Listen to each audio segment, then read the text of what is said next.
So hi, what's up? It's your boy Sports Wizard and welcome back to another video on my channel. So today we're going to be doing Nadal versus Shapovalov Italian Open round of 16 and let's just jump right into it. So my prediction Nadal on 3 scoreline 6-4, 4-6, 6-4 mode should be hard. Yeah. So I think it's going to be a good match, Shapovalov is always an unpredictable opponent, so you never know what he's going to do. Nadal could win in straight sets. We know what Nadal is going to bring to the table, but we do not know what Shapovalov is going to bring to the table. Because, Nadal could win in straight sets, Nadal could win in 3, which I think is going to happen, or Shapovalov could win. So, it's very hard to predict this match, honestly, but I'm going with 6-4, 4-6, 6-4. Don't pay attention to the scoreline that much, because, first of all, it's hard to predict, if Nadal would win in straight sets or Nadal would win in 3, or if Shapovalov would win in 3 sets. The only thing I know for sure is that Shapovalov won't win in straight sets, but other than that, you never know what's going to happen. But, yeah, let's jump right into the animation. So, Nadal has 21 Grand Slams, which is the most in history. He has been number 1 for 209 weeks. He has 91 career titles. He's an Olympic gold medalist. He has an 83.3 winning percentage. He won all of the Grand Slams at least twice. He's currently number 4 in the world. He has 11 Monte Carlo Masters, which is the most, 12 Barcelona Opens, which is also the most, 10 Italian Opens, which is the most, 5 Madrid Opens, which is the most, 4 Mexican Opens, which is tied for the most. He's an aggressive baseliner. He has one of the best forehands on tour. He has a good but inconsistent backhand. Yeah, so that's going to be a problem.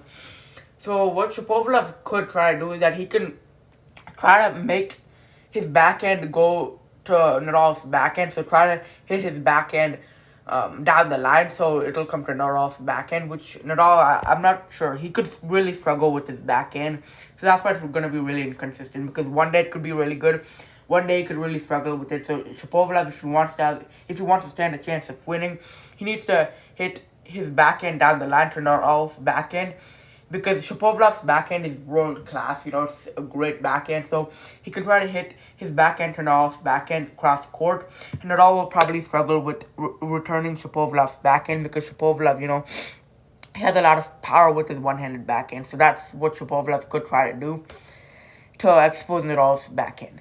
And he hits a lot of topspin shots. He has good court coverage, and he can be both aggressive and defensive, which, if you guys watched my past videos, just not the most recent one, but just in general, if you guys watched my past videos, especially on Medvedev, I always used to say, being good on offense and good on defense really, really helps, because you can be good in any situation. For example, Shapovalov is a very aggressive opponent. He does not play defense. So what Nadal could really do here is, if Shapovalov can get the momentum, first of all, Nadal needs to try to get the momentum, okay?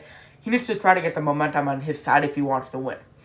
But if somehow, someway, Shapovalov gets the momentum in the first set, and I'm totally wrong, and Shapovalov wins the first set, Nadal could resort to playing defense. So, that's an option also, you know what I mean? If Nadal fails to get the momentum in the first set, Nadal, he can just play defense, and he can just keep riling with Shapovalov until he gets into a good position to expose Shapovalov. So, that's a really good thing. Shapovalov does not have that gift to play both offense and defense, which, is unfortunate, but Nadal can deal with both aggressive players and defensive players. So, that's a good thing. And he has good drop shots. That's the last thing, okay? Now, for Shapovalov, he went to the Australian Open and US Open quarterfinals. He went to the Roland Garros second round, Wimbledon semifinals. He only had one title, which is really shocking. I thought he had more than one title, but only one title. His highest ranking was number 10 in the world. He's currently number 14 in the world. He has a great backhand, he has a good forehand, he has a good all-round game. He plays the serve and volley, so he can catch the opponent off guard and quickly and point. So Nadal needs to be prepared for the serve and volley. Shapovalov, he could use it, so, especially with Nadal, because Nadal stands very far off the baseline, so Shapovalov, he's probably going to use it if he's down or something, so Nadal needs to be prepared for that, because Shapovalov could, just pull out that serve and volley and just keep using it if he's down, because Nadal just stands so far back, so Nadal, he needs to, be alert of that and probably not stand so back from the baseline because Shapovalov, he can use that. And he hits a lot of winners, but he also hits a lot of unforced errors. So, like, Shapovalov, he needs to have a good day to beat Nadal, obviously, because, like, if his backhand is off, if his forehand is off, and if he gets temper problems, because he gets a lot of temper problems if everything is going wrong. So that could happen, and if that happens, then Nadal will just take it pretty easily. But if Shapovalov does have a good day, and if he's playing at his peak, we'll see what happens. It's a very good match. That total is 4-1 Nadal. On clay, it's 2-0 Nadal. So on clay, obviously Nadal has the major advantage. But yeah, in the first set, I think Nadal's going to go aggressive. He's going to hit winners with aces, make Shapovalov move around a lot. Whereas Shapovalov, he's also going to hit winners, but it's going to be tough for him to move around and return all of Nadal's balls. So, yes, I do think Nadal will get the momentum in the first set. But then in the second set, I think Shapovalov is going to get the momentum. His forehand is going to, his backhand is going to start working. He's going to try to target Nadal's backhand. Like I said, he's going to need to hit his backhand down the line so it'll go to Nadal's backhand. So that's what I think he's going to do. And then, so he's going to do that. And then he's also going to hit winners with his forehand as well. And I think he's going to just make Nadal move around a lot, and Nadal's going to be tough for him to return Shapovalov's balls. Basically, what Nadal does to Shapovalov in the first set, Shapovalov is going to do back to Nadal in the second set. That's what I think is going to happen. In the third set, though, I think Shapovalov will still go aggressive. He's going to go aggressive. And I think I think it's going to be like 2-2, 3-3 in the third set. Then I think that's where Shapovalov, everything goes wrong. He might start hitting a little bit out. He's going to try to go as aggressive as possible in the third set.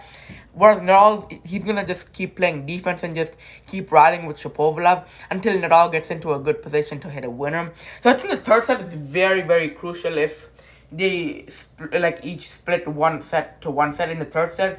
I think it's going to be very crucial. Shapovalov needs to try to just keep going aggressive if he wants to beat Nadal, because he can't just play defense and try to beat Nadal, because that's not going to work out. Because say Nadal wins the first and Shapovalov wins the second, or vice versa, Shapovalov wins the first and Nadal wins the second.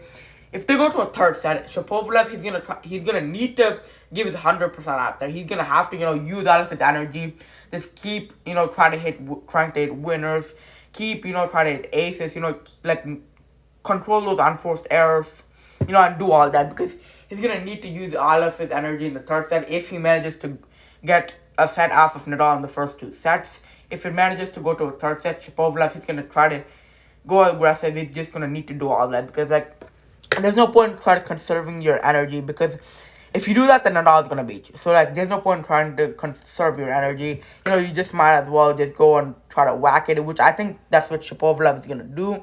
But the reason why I think Nadal will come out on top eventually is because I think some of his balls are going to be out. That's all I think. And Nadal, it doesn't matter. Like I said, it doesn't matter if Shapovalov goes aggressive or defensive, but Shapovalov is going to need to go aggressive, because then Nadal will go defensive. And if Shapovalov just hits big shots, then Nadal's backhand, it'll be very vulnerable. So I think that's going to be one thing. But I think what will happen is that Shapovalov will hit a few unforced errors and all that, and Nadal will get some easy points when it's 3-3, 4-4. And then I think Nadal, he's just going to keep rallying with Shapovalov, just keep making Shapovalov move around a lot. Then he's going to try to time and place his winners. And I think eventually Nadal will come out on top, just because of the fact that in the third set, I think Shapovalov, he's just going to hit a lot of unforced errors, while also hitting a lot of winners. But I do think Nadal is going to be more careful in the third set. But, you can't really do anything about it, because, Shapovalov, he's going to need to go aggressive in that third set. Otherwise, he's not going to win at all. So, you never know. If Shapovalov just can control those unforced errors in that third set and avoid getting broken by Nadal in that third set, then I do think he has a pretty good chance of coming out on top. But I do think Nadal will eventually just break him. And, Nadal is a fantastic player, at breaking people. So, if you get broken by Nadal, it's going to be very tough for you to get back that break. So, I think if Shapovalov gets broken in that third set, I think it's game, set, and match. I think that's all.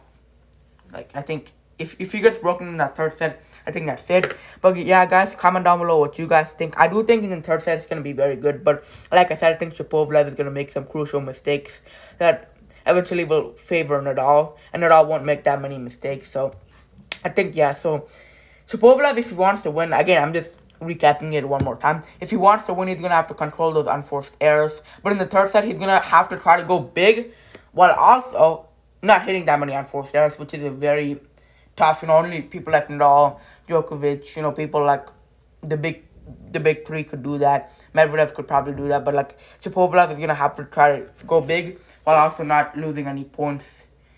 So that's what he's going to have to try to do. Comment down below who you guys think will win the match. Please make sure to like, subscribe, and turn on those notifications. I'll see you guys next time. Peace.